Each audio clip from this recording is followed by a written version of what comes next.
Hi, what's up, everybody? Welcome to a afternoon edition of Rideshare Rodeo Live. I am so excited to have Kim Kavin with us here today, and it's been a minute since we've had Kim. So, Kim, welcome back to the show. It's great to see you, Appreciate you. Steve. Great Yeah, to it's see great. you. It's great to see you too. I'm hoping that today we can get a little bit of understanding of what's going on, and I know that I say that very lighthearted because I know that even just before we came on, everything's a question mark over it right now. Like you and I were kind of going, I don't know, like to some things, like it's not cemented enough for me to understand. So I think that what we were talking about before we started is a good idea. I think that maybe you could walk us through a little bit of the history and maybe bring us up to speed here with that before we get into what this new rule change and the new definition for the six prongs now, I guess. The six prong test. I don't know. Right? They've been coming at us with so many things from so many angles for so many years now. It's a little hard, right? So maybe just a quick recap, right? But before Kim starts, let me introduce who Kim is. So Kim is a author. She also writes for newspapers. She's the co-founder of freelancers for, I already messed it up. Fight for freelancers. Fightforfreelancers.org. And she's editor. I mean, she's been around the block, but she's also she didn't include this in her when we were talking, but I needed to add this because she's a big fighter of our rights. I mean, Kim's she's like that first person in line to get down there, because we were joking about the caddies. Like nobody really had a radar on that, but you were down there fighting, literally fighting. Me and Debbie Kaplan, another one of the co-founders of Fight for Freelancers. Yeah, well, our group we founded it in 2019, when I know that the listeners of your show are very familiar with California's Assembly Bill 5 law. Yes. That's kind of when we came to be in New Jersey. So, and that's a good place to start, actually, our conversation. So what's happening today is an outgrowth of what started in 2019 in California, where you had that Assembly Bill 5 get pushed through into law.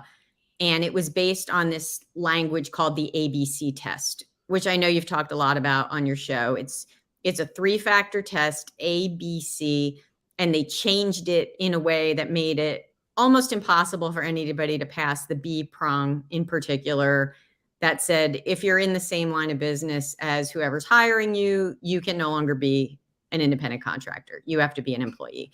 And the stated goal by the people who passed it, every article that came out about it, it was all that we're going to make all these freelancers, independent contractors, consultants, they're all going to become employees now, and then they can be in unions and their lives will be better.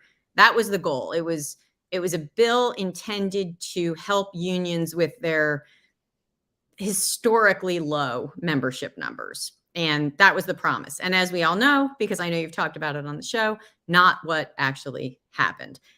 What actually happened in California with that anti-independent contractor law was independent contractors just losing money and losing clients, and in some cases losing careers. And it happened to all kinds of people: financial advisors, court reporters, graphic designers, translators, interpreters. You all saw very in depth, I know you've talked about the battle against Uber and Lyft that the state tried with AB5. It was mad. Non-profits.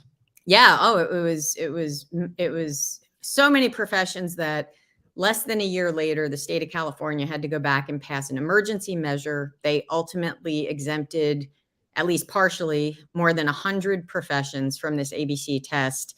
And as I know your listeners are all well aware, right after that, Prop 22 came through, and the voters, by a margin of just about 60-40, said, yeah, we're going to exempt those folks too, the rideshare drivers. And this is all stupid, and stop what you're doing, lawmakers. Nobody wants this. Nobody thinks this is a good idea. Horrible. So that happened in California. Right after that ABC test law went through in California, kind of around the rest of the country, we were looking at it and going, wow, those crazy Californians, what are they doing out there? I don't understand, sucks to be them. Glad I don't live there. This is weird. But immediately after that ABC test law went through in California, there were copycat bills introduced in other blue states, including my state, New Jersey. There was another one introduced in New York. And all of a sudden you started seeing in the press in Illinois, they were going to introduce one there. And it very quickly became clear that the California ABC test bill was supposed to be the start of a national rollout of this policy that was going to be the biggest reclassification of independent contractors and employees pretty much in history of the country. They wanted to reshape the workforce. And so what you saw happen because of all the problems in California, you saw people like us kind of started being real big mouths in the press and whatnot out in New Jersey. That scared the New Jersey lawmakers enough that they couldn't get that copycat bill through. The lawmakers in New York saw what was happening in California. They saw everybody screaming in New Jersey. They said, well, maybe we'll think about this a little longer. And they pulled back on what they were doing. Illinois saw what was happening and said, yeah, I don't even think we're going to introduce the bill right now. It all just kind of, everybody retreated to their corner and was like staring over the fence at each other, like what's going to happen next? At which point, this same ABC test from California all of a sudden showed up in a federal bill called the Protecting the Right to Organize Act, the PRO Act. It was placed right on page 1. And the PRO Act, it's a version of what they did in California. It would only affect one area of federal law, but it's kind of like in a war, first you got to take the beach and then you can move your troops inland and get more land. They're trying to find a way to take the beach. They first thought they could take the beach by going state by state and getting it through. That was how they were going to get their foothold so they could advance their plan. When that failed, they decided to try with this federal bill. And what happened with the federal bill, it passed the US House and then didn't go anywhere because at the time Donald Trump was the president and he said, yeah, I'm not passing this. There was no chance of it going. But very soon after that, we had the elections in 2020. And as we all know, the Democrats took control of the US House of Representatives, the US Senate, and the White House. So now all of a sudden they could get it through if they wanted to. And they immediately passed it again, almost immediately in the US House. It went to the US Senate where 3 moderate Democrats stood up and said no.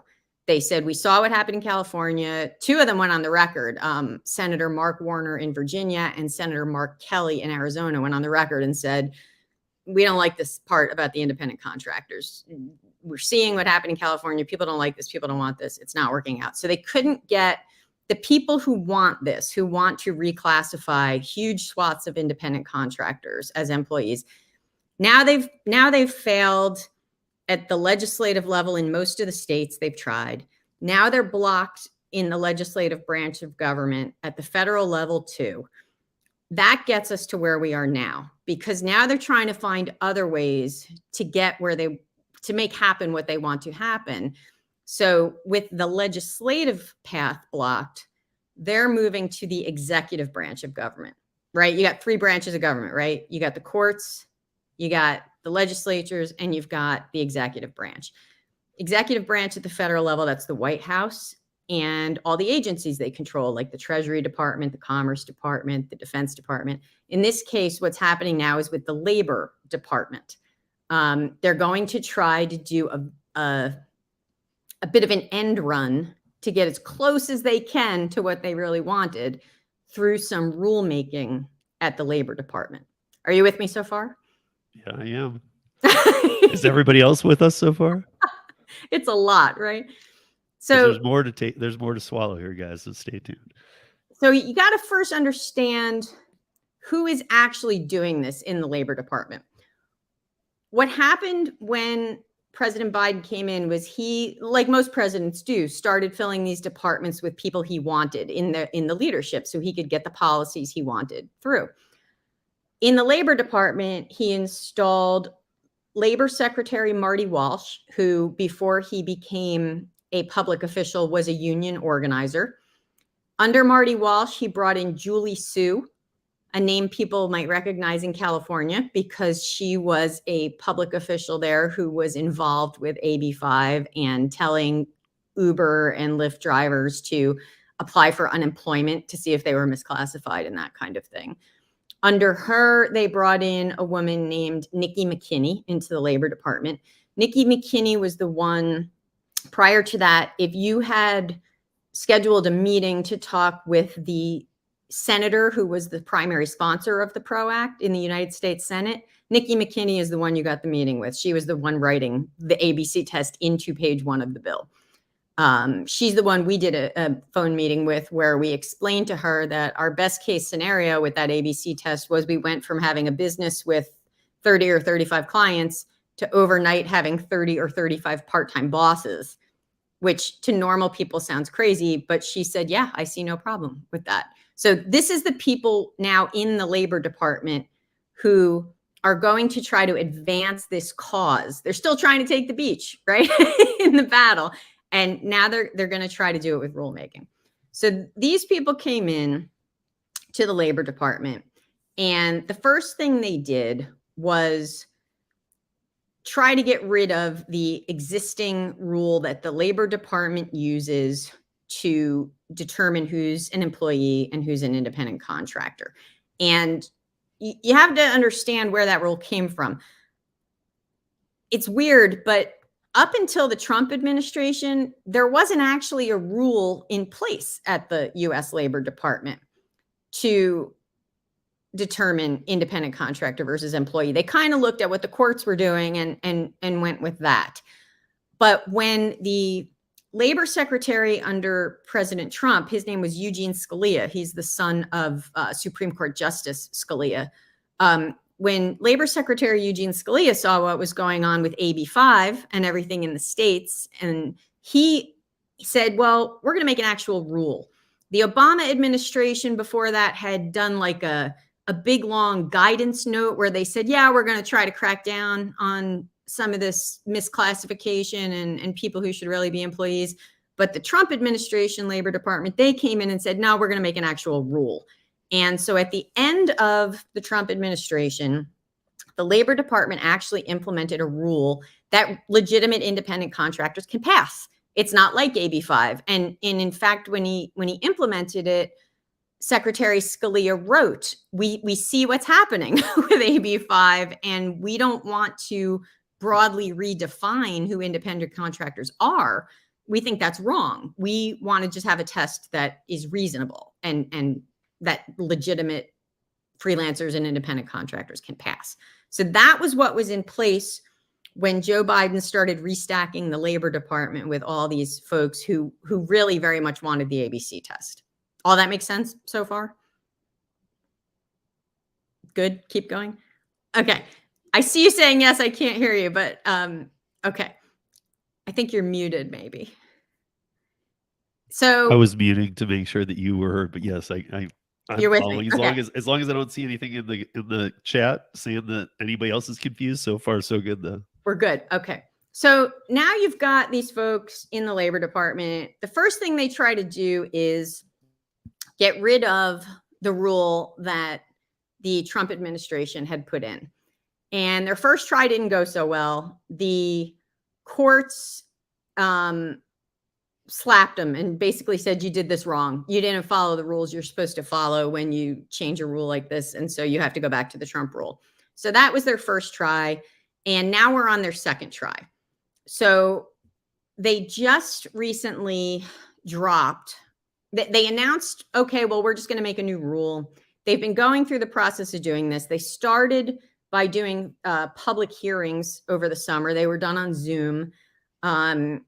Right from the get-go, they announced 2 public hearings, one for employers and one for workers.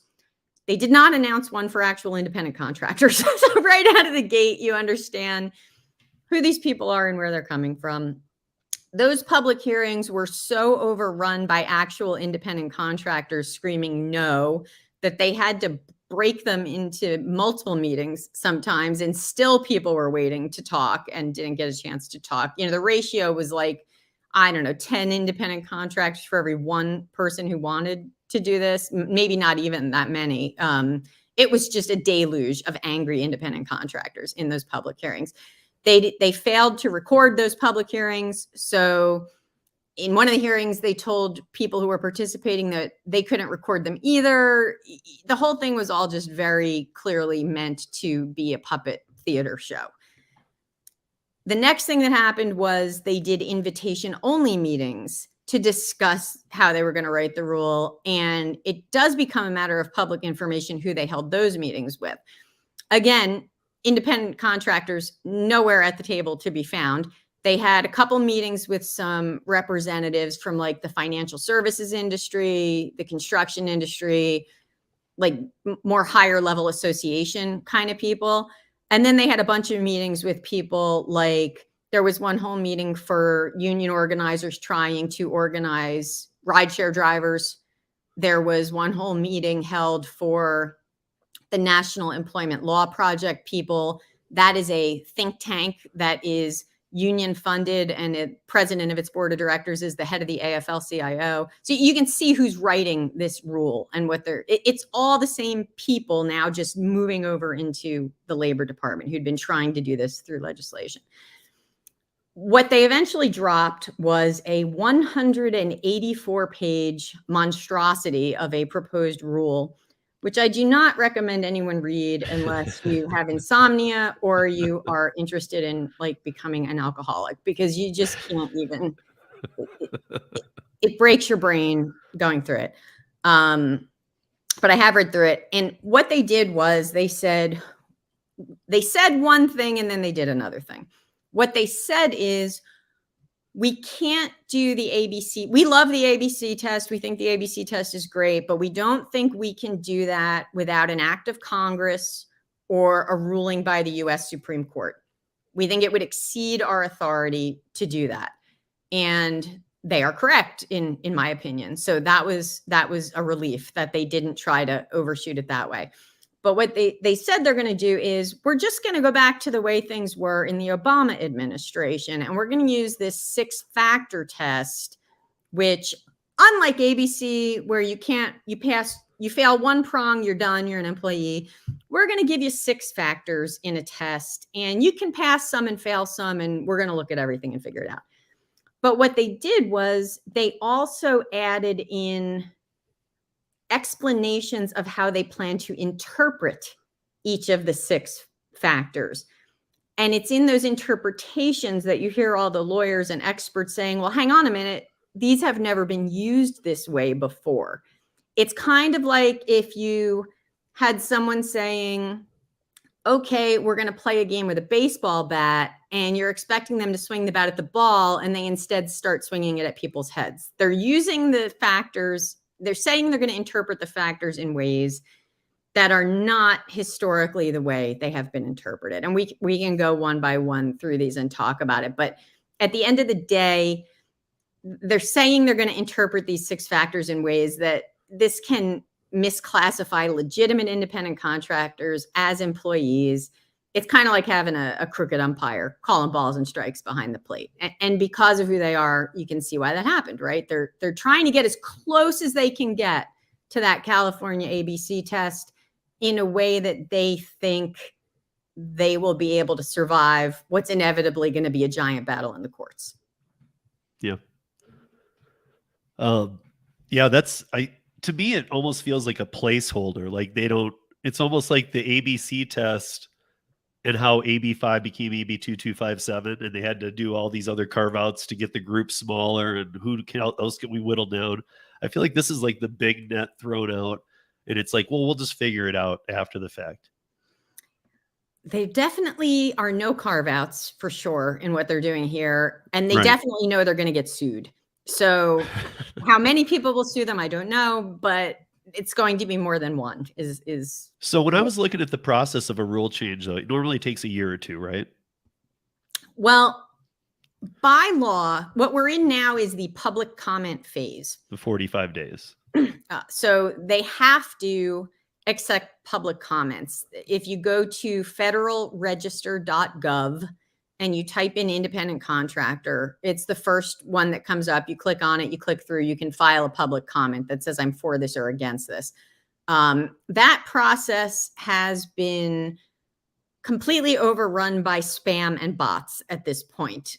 I counted the other day, one guy had submitted 10 comments, like a bot had submitted 10 comments in one guy's name. Like, you know, it's a completely out of control spam fest where prior to that happening, there was about 2,000, 2,100 comments. Most of them, the vast majority of them were people like us saying, hey, stop what you're doing. It was financial advisors, court reporters. I saw a few gig drivers in there, just people saying, stop, this is not okay with us.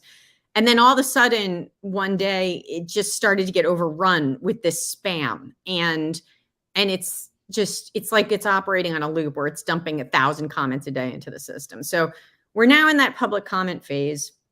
That will go on until they just extended it into December. It was supposed to end right after Thanksgiving. Now it's going to go on until December.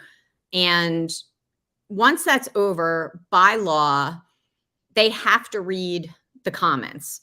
Now, I assume from what lawyers have explained to me, they're going to just throw away all the spammy stuff that there's, 7,000 of the same comment being just dumped into the system. So what we're encouraging people to do is write real comments and explain how this would actually affect them, because those they actually have to read and respond to. And it goes into the public record, and that all becomes fodder that can be used later in lawsuits. So it's important to participate in that process, even though these people are not on our team. They're going to do everything in their power to try to reclassify as many of us as they can. You want to give them a good fight, because you just might win, as we saw in the states and in the PRO Act, right? Right. So after they do that, they have to give their response, and then they can implement the rule. Everything I've been told, everything I've seen is that is most likely to happen in the spring or summer of 2023. At which point they are immediately going to get sued. People have publicly said they're going to sue them. I know from private conversations, there's going to be multiple lawsuits filed against the U.S. Labor Department. Probably what happens at that point is at least one judge ties this thing up, puts a stay of some kind on it, and then lawyers fight for like a year or so. And then we see how it all shakes out on the other end. Yeah. This good is times, huh? Good times. Yeah, I mean, it's just baffling to me, because again, everybody's looking at AB5, and like you mentioned, a couple Democrats even said, "Hey, we're not for this. We don't believe in this. This isn't good." So I know that right now, even this rule change there seems to be a little more target on the back of the gig worker. So I know that there's a lot we need to talk about, but do you agree with that? Do you agree that this is partially going after the gig worker to knock them right off there? Because I got to say, like, after the Uber call yesterday, or the Q3 call, I really am not that. I know that they can play well, but I'm not that sold that they seem that concerned. It's funny. I saw Dara, the head of Uber, on, I think it was CNBC the other day, right before that call. That guy's good at his job, man. His job is to keep everybody calm and keep the stock price up. And he's great at it. He very calmly said, we think we can handle this. We think this will be okay. And by the way, just as an aside, we're simultaneously going state to state and getting Prop 22 in place everywhere. And if I didn't understand these issues, I wouldn't have realized watching that those are two completely different things, Right. Yeah. And so clearly they are ready to fight, and they are confident that they have a winning way to do it. Or he's projecting that they have a winning way to do it. But there's no doubt we're going to get to a line in this, and you're going to go, well, wait a minute, they're coming right at Uber and Lyft with this thing. With one of the things we're going to talk about with the 6 factors, and the other gig platforms too, very much, the food platforms as well, very much. Yeah, there's no doubt. And so I mean, let's look at that. Let's talk about these 6 factors, because these are confusing. Right. So the first factor they say they're going to look at the person's opportunity for profit or loss depending on managerial skill. They're saying additional considerations will include things like whether the worker accepts or declines jobs, which sounds good until you get to the part where they say, as we interpret this, we've decided that the decision to work more hours or take more jobs does not reflect the exercise of managerial skill, indicating independent contractor status. So in one part, they're saying, we're going to look at whether they accept or decline jobs as a way to determine if they have any managerial skill. And then they say, but we don't think that the ability to accept or decline jobs has anything to do with managerial skill. So right out of the gate, we've got them saying one thing, interpreting it another way, and how can you possibly comply? They're giving themselves a way to find you to be an employee no matter what, right? Yeah. I mean, that seems to be the case with all of this every step of the way. Every step of the way.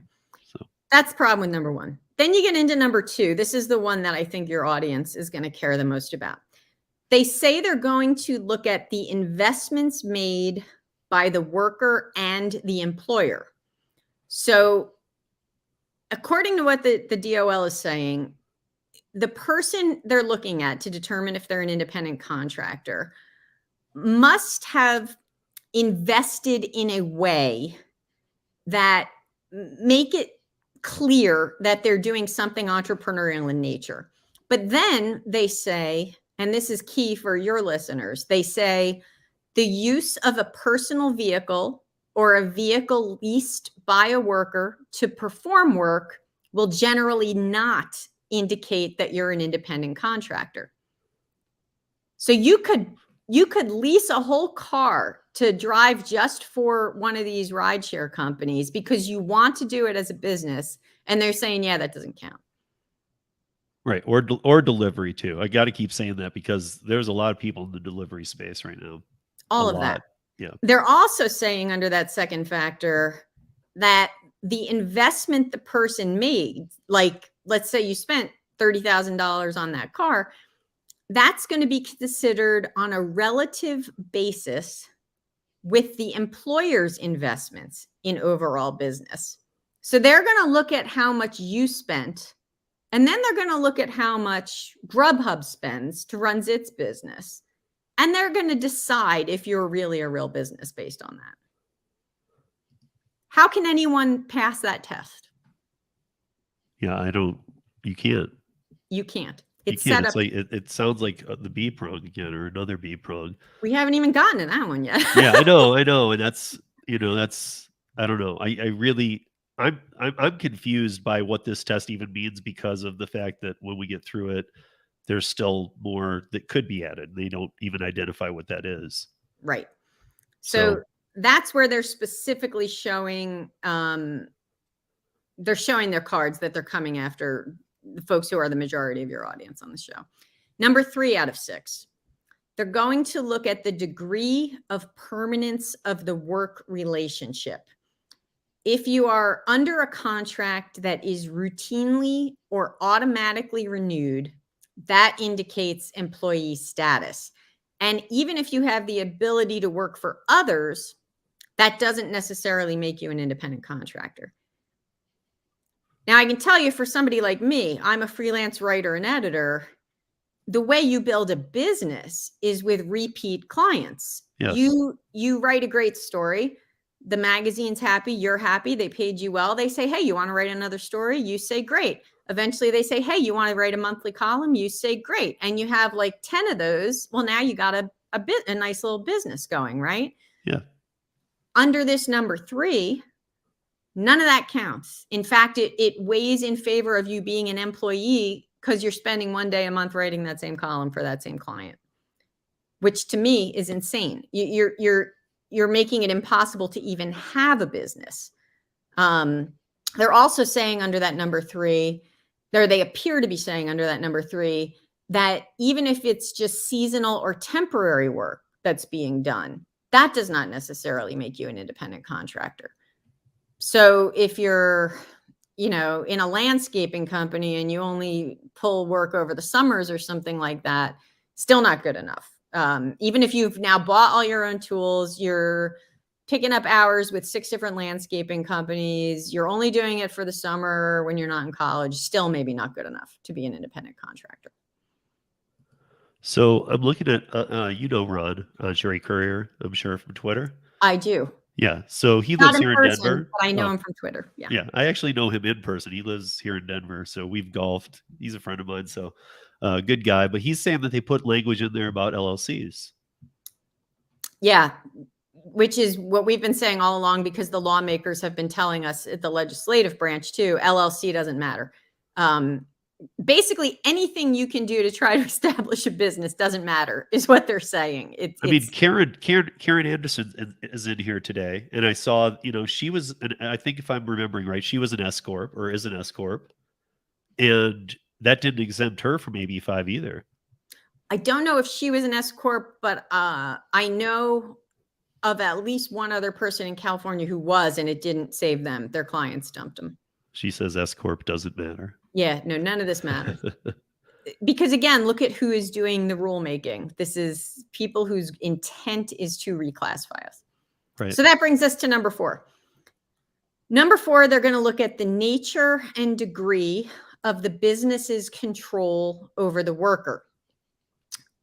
So facts relevant to that control would be things like setting the person's schedule, supervising how they do the work, if the employer is setting the rates, if the employer is limiting the person's ability to work for others.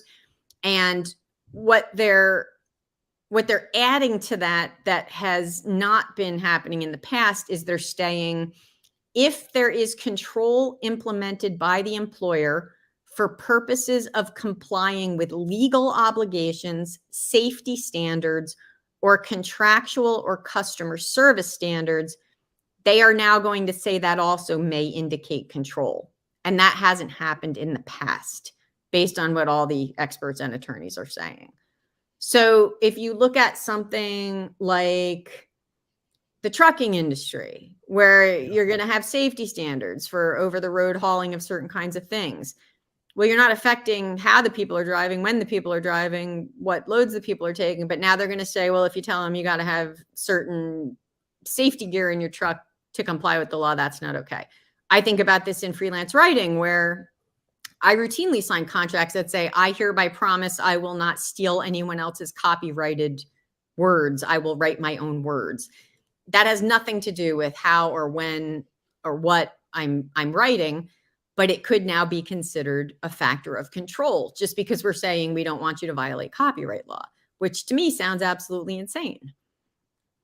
Yeah, I mean, this is it is crazy, and I just clearly they don't, on all levels, they just don't want ICs. I think that am I saying this right, that they're probably not going to get everybody in this first phase, like how you were using the analogy of the beach.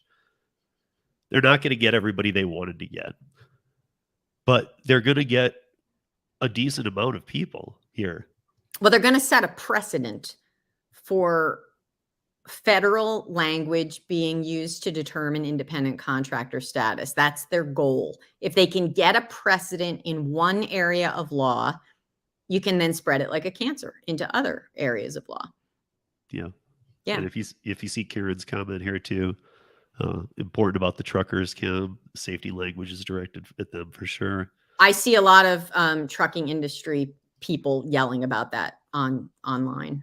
Yeah, we have Tom Kelly in here in the chat too, who runs pretty much a truckers radio network out of Houston. And so I do a show with him on Friday nights, and we'll be talking about this week for sure. I'm sure this specific piece too, because these are a lot of his people don't, they're independent. Yeah, I'm sure there's a rabbit hole you can go down in the trucking industry for days. And same with the financial advisors, same with the interpreters, same with the freelance writers, same with every profession that is affected, hundreds of professions that are affected by this. You could do entire shows about each profession. This kind of one size fits all attempts I call it freelance busting. You know how they talk about union busting? I see this as just attempts at freelance busting. They're just trying to get rid of independent contractors. And I think you could do shows about every profession and talk for an hour about every profession. That's what Ron is saying here. You know, this has nothing, I don't even think this is tin hat, Ron. This is just fact. This has nothing to do with gig workers. It's about self-employment. That's how I see it too. I see it that, you know, like here, you know, John Lopez is talking about the independent contractors are 59 million strong. We're 36% of the labor force. So AB5 took away jobs, and there was supposed to be jobs promised. There was going to create jobs. Still to this day, I joke. I ask, you know, Karen Anderson, you, Gail Gordon, any of these people that I ask, and I'm like, hey, are you, you know, like what's, you know, how many jobs are out there from AB5? I'm aware of 66 new members of the Teamsters. Some trucking company made 66. So like 1.5 million jobs and careers killed, 66 jobs created. Got it. Just wanted to put that down in the facts. It's a ludicrous situation. But I mean, like to the nation, 59 million. Where does that go? Like, what's the point? What's the point? Interestingly, what do they hope to do? They want everybody not working? No, they want more people in unions. And if an independent contractor, by law, independent contractors cannot be unionized. So they want more people in unions. We are already something they don't want. So if our careers get destroyed, that's not really part of their thinking. If they believe they can get more people into employee roles and then unionize them, they see it as a win, no matter what the collateral damage is, because their goal is to rebuild unions. That's the goal. That's why they're trying to take the beach. And as in any war, there's collateral damage. There's people who get destroyed, and that's going to be us, is their intent. So where are we now? Well, we're now at my favorite and your favorite, number 5 out of 6. So you remember the problem with the ABC test in California, right? It was the B prong that killed everybody. And the B prong said, if you are in the same line of business as the person who's paying you, you are hereby now an employee, right? That was the problem. Nobody could get past B prong. Let's talk about number 5 in the newly proposed U.S. Labor Department rule. They are going to look at the extent to which the work is an integral part of the employer's business. Sure sounds an awful lot like same line of business, right? Yeah. Different language.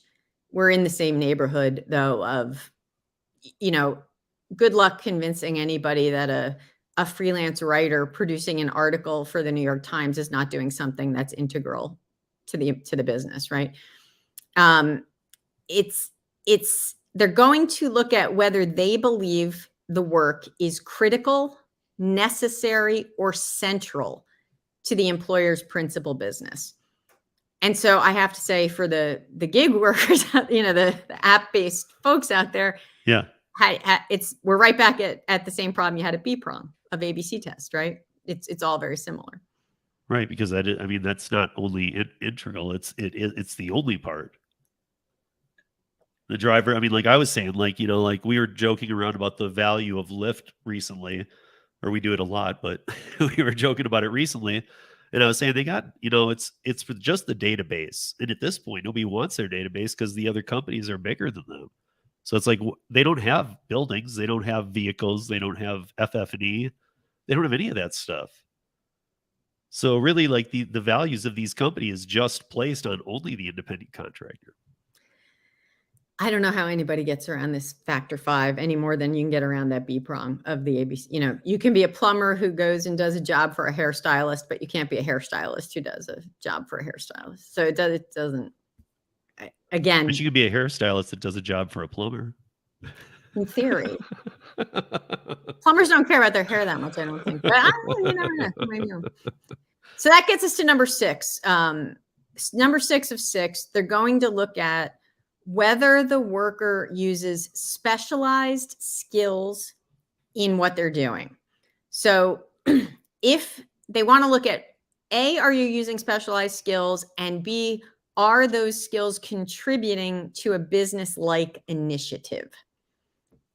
The example they give they talk about a welder. They say there's two different kinds of welders. Welder number one, let's say you have a highly skilled welder who's providing his services to a construction firm. The welder does not make any independent judgments at the job site beyond just doing what he's doing. He's not determining the sequence of work. He's not ordering materials. He's not thinking about bidding for the next job. He's not using his skills to obtain additional jobs. He's told what work to do and where to do it. In that scenario, they're saying, yeah, he's a highly skilled guy, but we think he's an employee. They then give the example of welder number two. This guy has a specialty welding service and he's offering that up for a variety of different construction companies. He's doing some kind of marketing to generate new business. He's not only technically skilled, but he's also marketing his skills in a way that seems like a business-like initiative. So therefore, we would find him to be an independent contractor. Now, that one almost sounds reasonable, right? Until you start thinking about somebody like a computer coder, which is a very big independent contractor field right now. People who know specialized computer code and they can go in and write whatever code that the companies need to build apps and all that kind of stuff. Sure. Those guys generally they can often take on a project that's like a 6-month project as an independent contractor because it takes a while to write all that code, you know? So you're only working for the one client.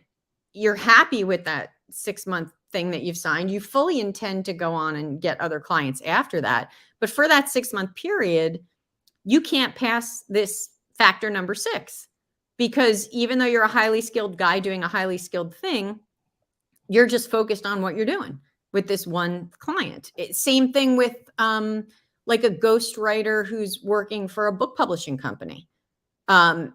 You don't write a book in a day. I can tell you, I've written a bunch of books. It takes more than a day to write a book. It takes a little. I would hope so. It takes a little time. And so you may just be working on that one ghostwriting project for a publishing company for 6 months or whatever it is, you know. And again, how do you get around that with the way some of these independent contractor careers work? I don't know how. Yeah, I'm looking at Gail's comment here, and I think is she here trying to say that, like, so as the owner operator of the opera house, don't know many opera companies who are singers or players. Is she saying that because she's not a singer or a player, why doesn't that apply? I don't exactly know what she means. Maybe she could post another comment. Who aren't? Oh, she had a typo. Okay. Right. So don't know many. So, okay. Well, that changes the whole comment. So she's saying there's no way they can pass it. It is, again, the whole point of this is you can see that when they start showing their hand on how they're going to interpret things, even though these things have been used in the past, even though they've been used in the courts in the past, what's happening now is these freelance busting people are now going to try to interpret them in a way that still gets them the goal that they want, which is reclassifying as many of us as possible. You can see exactly how they're doing it when you break it down, right? It's very clear. Yeah, but again, I keep going back to, like, usually a plan has an outcome. Like, if you're going to take away 59 million workers' right to be independent, I don't want your force-fed job or whatever, but you should have a lot of more opportunity out there for me.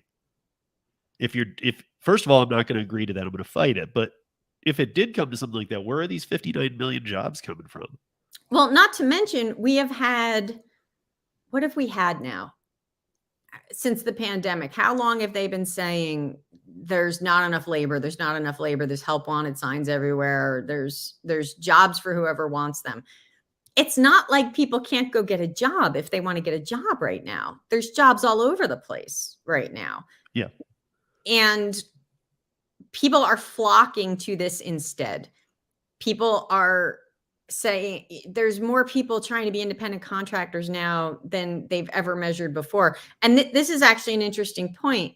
The U.S. Department of Labor, in their buried in their 184-page proposal, they say they think there's only about 20 million independent contractors in the country. And the data that they're using to come up with that number is from 2017. They're acting as if the pandemic never happened. People didn't, Kamala Harris never wrote in the New York Times that so many women are quitting their jobs that it's a national emergency. All the new studies we've seen come out that say all these people are moving to open their own businesses, and, record-setting numbers of people filing for EIN numbers to open small businesses and become independent contractors. All of it just never even happened if you read this proposal. So they're saying the number of people they think this will actually affect, it's really, really tiny. And the other thing they say that really got my goat was they wrote, we don't think anybody who's an independent contractor will spend more than about 15 minutes looking at this, talking about this, trying to respond to this, trying to deal with this. So we're not really wasting anybody's time. It's maybe costing them like $20 of their life to deal with this, after we have all spent hours and hours testifying in their public hearings alone, let alone the past few years of all this other nonsense. It's just as if they exist in fantasy land, where what they're doing is right and all of us are non-existent and it doesn't matter, and they can just make stuff up. And as you said, they also write in this thing, we may also consider other things besides the 6 factors. Well, what are those things? Right. And that's just one sentence and it just ends. I'd like to know what those things are. Wouldn't you? I would too. Well, I don't think they know. I don't think they know. I think they're kind of winging it. And that's what I'm saying. Like, this should have a plan. This is too big to not have a plan. I believe they do have a plan. Their plan is to get rid of as many independent contractors as they can. But independent contractors, yeah. But this is, I mean, am I wrong that this is what this country's about? We're supposed to be able to, if you can find a way to make it and not have a boss and do it on your own and be happy, and you're keeping within the legal boundaries of the law, what's the problem? Since the day the nation was founded, you can hang out a shingle and say, I'm open for business, and do business with whoever you want, as long as you say, you're within the bounds of the law. You pay your taxes, you mind your manners. 'Twas ever thus in the United States of America. And these people are coming in and trying to say, yeah, no, we think more people should be employees and in unions. And so we're going to make it a heck of a lot harder for you to try to earn a living as your own boss. We don't want your kind. You're the wrong kind. We want different kind. That's what we want. That's their goal. Right. And I understand they want everybody to be in unions. I understand this is the push, but it's like they're pushing the exact people who are going to do everything they can to stay away from unions. Well, Gallup recently put out a poll that all the union people are yelling about, because it showed, I forget the number, but it was a big number. It was like 60 or 70 or 80%, huge percent, whatever it was, of Americans now approve of unions. That was the headline. But if you kept reading, it also found that very few people actually want to join one. So what the Gallup thing actually showed is it was kind of like, yeah, everybody agrees we're cool with vanilla ice cream being in the dairy case. We think vanilla ice cream's fine. We approve of vanilla ice cream. We're cool with it being there. But we don't really want to buy vanilla if we can get mint chocolate chip or Rocky Road. So we're okay with vanilla, but it's really not what we're going to choose to do. And that's what that Gallup poll actually showed, was the majority of Americans believe unions are good, but nobody really wants to be in one. Less than half of Americans want to be in one. So it sounds to me like a question about, like, the question was more oriented at, do you think it's right for unions to be allowed? And America answered with, yes, I think it's right for anything to be allowed. Yeah. However, I don't want anything to do with it. Right. I mean, if I could eat vanilla ice cream, somebody better be also handing me some hot fudge and maybe some cherries or whatever. But I'm cool with vanilla ice cream existing. I got no problem with that. I'm down with it. It's all right. So So this is ultimately the challenge they have, right? The product they're trying to sell is a product that the majority of Americans don't want. So they have to create a little pain that will make us want it. That's what's happening here. So are they doing that though? I mean, Well, I know there's a Gallup poll that says vanilla ice cream and unions are cool. Right. From my perspective, the past 3 years, I have never seen so many people from across the political spectrum, from, moderate Democrats straight on across to the most conservative Republicans, joining together and saying this is wrong. From what I see, what they're doing is creating backlash that didn't need to exist. In many ways, it's Democrats attacking their own base with these freelance busting policies. A lot of the people fighting this thing are people who have voted Democrat for a lot of years. And they're like, what is happening that I'm having to deal with this all the time? Why aren't they listening to me? And then you have, of course, the Republicans coming in and pouncing on it. I think that depending on what happens in the elections next week, if, as predicted, the polls are showing Republicans are probably going to take at least the House of Representatives, I think you might start to see some kind of hearings in the House, in Congress, looking at what agencies like the U.S. Labor Department have been doing with respect to putting their thumb on the scale in favor of unions. I think we might start to see some of that. Maybe not immediately, but I think it's coming. If you follow the leaders of those committees on Twitter, you see them talking about this. You see them gearing up for some kind of a fight. I think they're getting ready to start putting a bit more of a spotlight on this, at which point, my hope is it doesn't just become yet another politically divisive problem, because this is a nonpartisan issue. Moderate Democrats in the United States Senate have shown that they agree with Donald Trump's labor secretary on this. I can tell you, when we fought the AB5 copycat bill in New Jersey, it was moderate Democrats and moderate Republicans who helped us stop it. This doesn't make sense to anybody except union organizers. That's the only people this makes sense to. Right. Yeah. It actually just exactly reminds me of AB5. Like the first times you and I talked and whatnot, that, AB5 wasn't like everybody in the state got their 2 cents in on this. Most people didn't. It was a small group of people that really got that lit. I think if the pattern holds, we're going to see, what we saw in New Jersey was people rising up in the press, and the lawmakers couldn't ignore them. So they had to acknowledge that we existed. In the nationwide press, there has been an effort to keep independent contractors out. If you read the articles that labor reporters write in all the big media, it's almost always a headline about Uber and Lyft. It almost never includes anybody from any other profession in the story. Right. They're doing what they did in California, which is trying to make it seem like it's one thing when it's really something much, much bigger. They're trying to make it seem like it's specific only to app-based workers when it's hundreds and hundreds of professionals. And that's what I said initially, was that I thought AB5 was to throw a net over the gig workers, but really it ended up casting up all over the freelancers, self-employed, people who've been in business for generations. Like I said, this is freelance busting. This is about trying to limit the choice of self-employment in the United States, because self-employed people cannot be unionized. It's very easy to understand. I don't agree with it. I think it's completely against the way this nation has been run. And, I didn't start a business 20 years ago to end up having this fight now. This is insane to me, but this is where we're at. This is what's going on. Hopefully, you got to hope, let's say the polls are right and the Democrats take a shellacking next week in the election. Now, I know politics is very fiery right now, and I'm only talking specifically about this self-employment issue. I'm not talking about any other issues.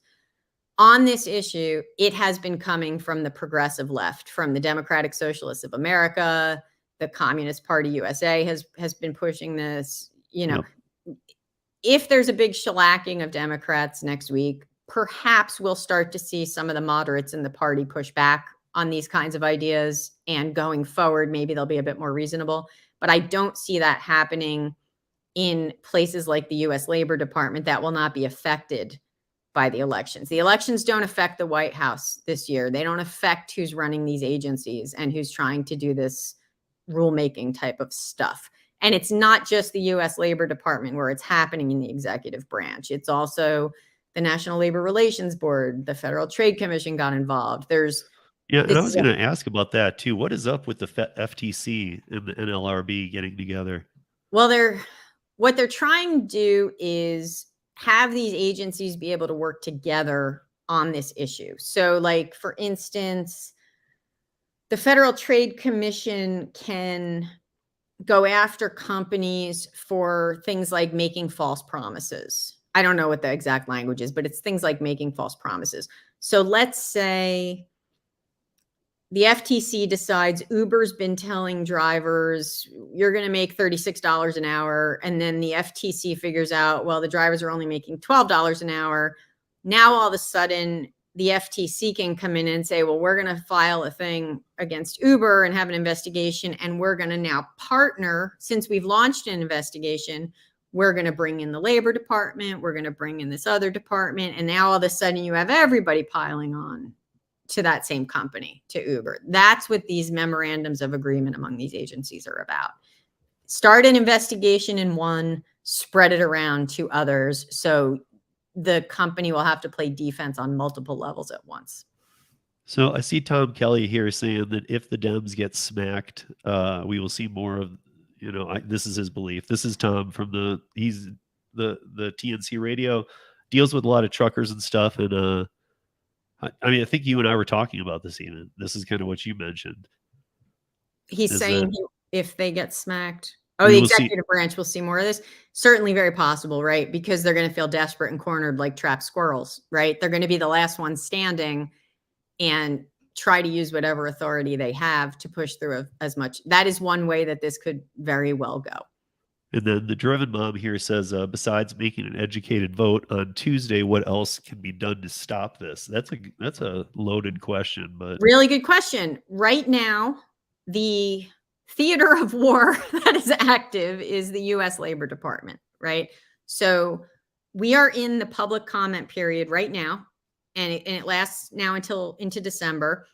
If you want to be on the safe side, get it done before Thanksgiving. You can go to federalregister.gov. Just type in the words independent contractor.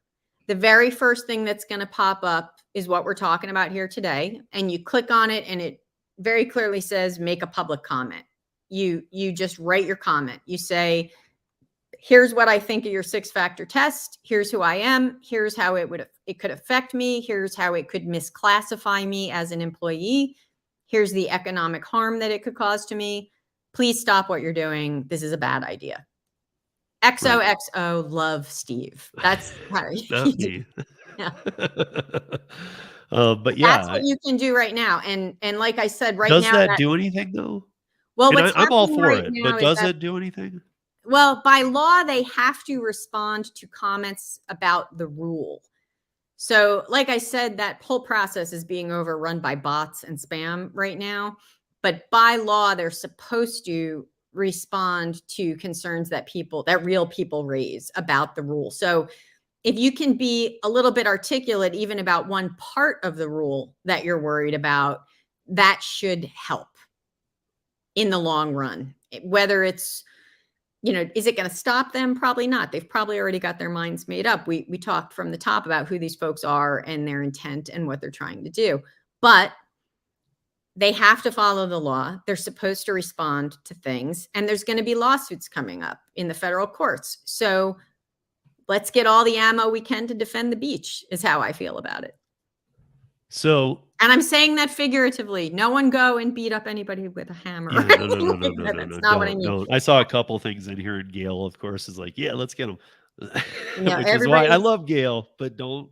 Everybody settle down with the inflammatory language. But it is important to play defense in all these arenas because all of this stuff is interrelated. And once it's all in the public record, inevitably lawyers are going to get their hands on it. And hopefully we win in the end. So let me ask you this as we wrap it up here, because I think this is an important question. In a best case scenario, and maybe it's not even fully election related, I don't know, but in a best case scenario and in a worst case scenario, what does post next week look like? So best case scenario is probably the rule goes into two things going on, right? Best case scenario, just on this issue, just specific to this issue, not specific to any other issues. You're going to end up with gridlock in Congress, right? You're going to have at least one branch of Congress controlled by Republicans. You're going to still have Joe Biden as president. So legislatively at the federal level, the problem should go away for a while. Executive branch wise, I think nothing changes. Like we talked about, I think that process continues. I think nobody should be shocked by that either, because this has been Biden's legacy. He campaigned on a promise to do this, to make AB5 nationwide. So I think at that point, people in states like mine, in blue states where you still have complete control of the government in one party, places where they were talking about coming at us with this before, New Jersey, New York, Illinois. There's been talk now in Pennsylvania. There's, was it Montana? I saw the other, Minnesota, maybe. Yeah, I heard about Minnesota too. Might have been Minnesota. It's popping up in other places now. I think you might at that point start to see some of this come back in the states and have to gear up and fight in the states a little bit. Maybe not a little bit, maybe a lot. We'll see. Again, though, it's going to kind of depend on how bad the shellacking is. Here in New Jersey, we had an election last year or the year before, I don't know, the pandemic's all a blur, but the governor was running and all the polls had him up by a bazillion points. He's a Democrat. And all of a sudden the votes were counted and oh my gosh, he almost lost. He came real close to losing. And the Senate president, one of the most powerful Democrats in the state, actually did lose to a truck driver named Ed I was just going to say that, yeah. And I was very happy about that because that Senate president was the lead sponsor. He was our Lorena Gonzalez. He's the one who put the copycat bill forward. So depending on how bad the shellacking is, I know from people we talked to within that party here in New Jersey, where that party is very powerful, that they do not agree with how far to the left the party has gone. They think it's hurting the party. And I think you're going to see a little bit of infighting in the Democratic Party. That would be good for independent contractors if the moderates regained control. And again, I'm just talking specific to this issue. I know there's a lot of issues people feel very passionately about. I do as well. For the record, I'm a registered independent. I'm not. Hold on. Yeah. And that's what I always make very clear on this channel is that this isn't political, but we have to talk about political subjects because it just intertwines. There's no way to. This is where it's coming from, right? So you got to do it. So what do I think? Best case scenario with this USDOL thing, the elections will have no effect on this process. The best case scenario for this is they put it through sometime maybe over the summer next year, and immediately they get sued and it gets tied up in court and somebody wins in court. I think multiple lawsuits are going to be filed on multiple basis, like different angles of trying to take it down, and we'll see who wins. I heard a lawyer say, we're going to put multiple torpedoes in the water. It's how they described it. So, at that point, you're talking about if it goes into effect in summer 2023, they immediately get sued. It takes until at least summer 2024 to work that out. Well, you're already at the next election. You're now at the presidential election of 2024 at that point, right? So, there's a lot going on and a lot that could happen between now and then, but politics will come into play again. And at that point, you maybe will have had some hearings on Capitol Hill about this, led by what it looks like is going to be a Republican controlled Congress. You know, a lot more information may start to trickle out to the general public, which has always been the problem with this issue, right? People like us who are directly in the crosshairs of this thing have started to become keenly aware of what's going on. But when you go and like go to a party and try to talk to people about it and explain it, they're like, that sounds crazy. That could never happen. And you say, well, it did happen in California. Well, they'd never take it national. Well, they did. They came within 3 votes of passing it. And then they say, well, I don't think they'd actually, well, they're actually doing it now in the U.S. Labor Department. You know, hopefully if we can get the issue a little bit more out there in the world, maybe that is what happens if there's some congressional hearings and things like that, where you start to get a little more media coverage that's about the issue in its entirety. You start to get more people to understand what's at stake here. And at that point, maybe it starts to resolve a little bit too. Anything could happen, you know, who knows? Right. But you don't see anything within the time span of, like, if things go horribly wrong, that by the end of the year, or shortly after the new year, anything's going to be implemented to the point where it's not going to be challenged in court. I think there's 0 chance this does not get challenged in court. Well, yeah.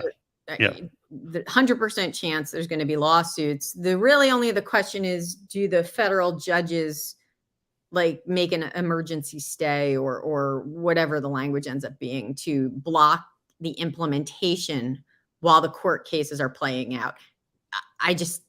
My gut tells me they're going to block implementation until the court battles start playing out. But I mean, I guess in theory that couldn't happen, but lawyers aren't stupid. They're going to file the cases in jurisdictions where they have favorable judges who, you know, they already beat the U.S. Labor Department once when the Labor Department tried to do this. They know where to go. You know, it's not exactly rocket science. Yeah. I mean, and I say that with love to the lawyers who are going to fight with us, fight for us. Kieran's comment of ram it through, that's their playbook. She's right. They rammed it through in California. They tried to ram it through in New Jersey during the lame duck session. They tried to sneak it into the PRO Act without ever talking about it. No question. That's what's going on here. So other than writing or making a comment right now during this period, and making sure that you vote, of course, what else can people do? Anything? The only other thing we encourage people to do all the time at Fight for Freelancers is make your voice heard. So whether that's reaching out to whoever your newly elected officials are, maybe writing a letter to the editor or an op-ed in your local media, all of that stuff, it's kind of like kindling turns into a nice big raging fire. And the more of us who speak up and speak out, the better we're going to do. Our website is up on the screen now. It's actually .com. It's fightforfreelancersusa.com. And you can also come and find us on Facebook, where if you just type in Fight for Freelancers into Facebook, you'll find our Facebook group.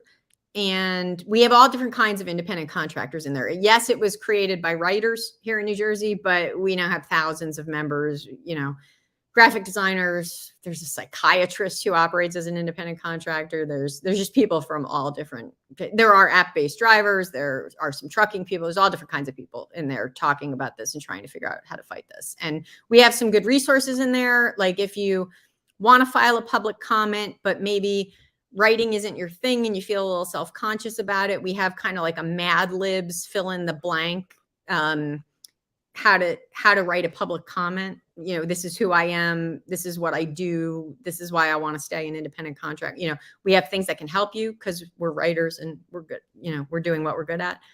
So yeah, come and join us and make sure you make your voice heard. With a public comment, go to federalregister.gov, type in independent contractor, file your public comment, try to get it done before Turkey Day if you want to be on the safe side. And then just keep up the noise is what we always say. Just keep the volume turned up so they know we're not going away. And you guys, I will have all of those. Right now I have the link to this website correctly, though, not the way I typed it out first, in the show notes. And I have a link to Kim's Twitter page, but I will put a link to the to making your voice heard, as well as to the Facebook group that Kim's talking about too. So I'm looking at the comments now for the first time too. It seems like we didn't suck. People are generally happy. Oh no, there's been a lot of comments.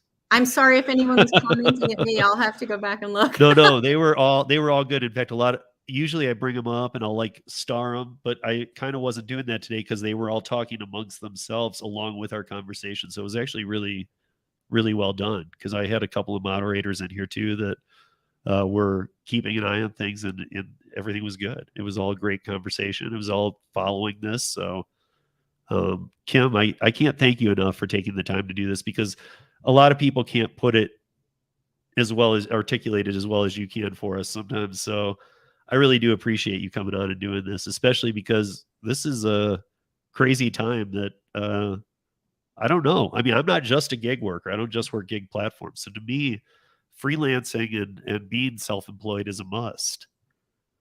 Like I can't go, if I have 10 things I do, I can't choose which one I'm going to do. It won't pay the bills. For me, it's 100% of my income, and it has been for 20 years intentionally. Yeah, that's what I'm saying. I was a staff editor in newspapers and magazines for a decade. I like this better. I make more money. I'm happier. I prefer it. And I like to say, you know, everybody brings something to the table on this issue, and together we are very, very strong as a group. The thing that writers bring is, if these people want to fight with the written word, game on, baby. That's where we excel. So that's where the leaders of Fight for Freelancers really can shine and help people. Oh my God, somebody's comparing me to the Jedis. I love it. I'm a big Star Wars and Star Trek and all those things. I love the Marvel thing, all of it. I'm very into it. And now there's going to be a Christmas one where the Guardians of the Galaxy kidnap Kevin Bacon. I'm very excited about all of it. But yeah, if you're in a profession where you have something to say and you don't know how to say it, Fight for Freelancers can help you, because again, created and run by freelance writers, we're very good at the arguing with words, whether it's on Twitter, public comments, op-eds. We can help with that. And we've been doing it now since 2019. So you probably aren't going to have an idea we haven't run into already among our thousands of members, and everybody really does work together. There's lots of writers and editors in that group, and everybody comes up with really good ideas and is willing to help the people who maybe aren't as comfortable fighting with words, but who have a great story to tell that should be told. This is why we're here. And it's all grassroots. We pay for it all ourselves. Like, I just paid the annual bill for our website, which I think was $114 total. People keep accusing us of taking dark money because our website looks good. And I'm like, yeah, $100, that's going to break us in life. But we all just do it in our spare time. So it's a really, really great group of people who are really just across the board, some liberal, some conservative. It's a lot of women. We're a lot of women in our group, but we got men, and everybody's just very dedicated to wanting to keep our incomes and our careers. And we all agree on this thing. We do not allow political bashing and stupidity in our group. If you're going to come in and be one of those flame-throwing lunatics on social media, we kick you out. Yeah. So we try to make sure it's a safe space. Gets a little heated sometimes, you know, people are passionate about it, but we really, really try hard to make everybody feel welcome. So no matter who you are, no matter what you do, if you want to come join us at Fight for Freelancers, we would love to have you. Yeah. And honestly, you want to be where Kim is. I do. I want to be where Kim is, because I want to know what's going on. I'll get the quickest pulse on the situation. Because I'm sure I'll be like tweeting her next week right after the election, saying, okay, there's the numbers. What now what? What does this all mean? Yeah. Like, I'm some expert. I mean, I'm just some lady sitting on our couch, but we've made a lot of friends in Washington and in legal circles. And, you know, you do this for a couple of years and people figure out you're articulate. All of a sudden they want to help you. So we have a lot of really smart people giving us a lot of information and advice. And I say that it's coming from both sides of the aisle. So we are pleased that we've been able to do that. Sometimes it pays to be a geek. We're shining in our geekdom on this issue, and we're happy to have anyone come join us who wants to help with the fight. Yeah. You guys check out all of Kim's stuff. If you're on Twitter, and Twitter's a safer place now.